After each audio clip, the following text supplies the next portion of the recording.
சுயநலத்தின் விளை. விஜயநகர அரசவையில மன்னர் கிருஷ்ணதேவராயர் அரசராக அமர்ந்திருந்தாரு.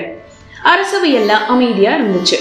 அந்த நேரத்துல ஒரு பணக்கார வியாபாரி பெருமையோட உள்ள வந்தாரு. அவரோட முகத்துல அகந்தை தெளிவாக தெரிஞ்சிச்சு. அரசே, இந்த நகரம் வளர்ந்ததற்கு காரணம் நான் தான்.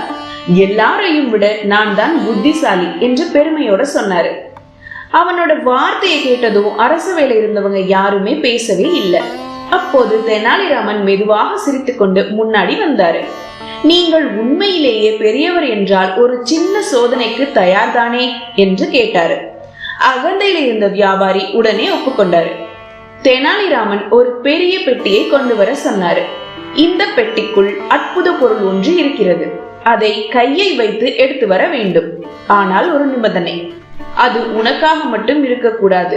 வியாபாரி சற்று புலம்பினாரு. ஆனால் தனது பெருமையை நிரூபிக்க சவாலை ஏற்றுக்கிட்டாரு. அவன் கையை பெட்டிக்குள் வைத்தான். ஏதோ ஒன்றை பிடித்தான். ஆனால் அதை வெளியே எடுக்க முடியவில்லை. அவன் மறுபடியும் முயற்சி செய்தான்.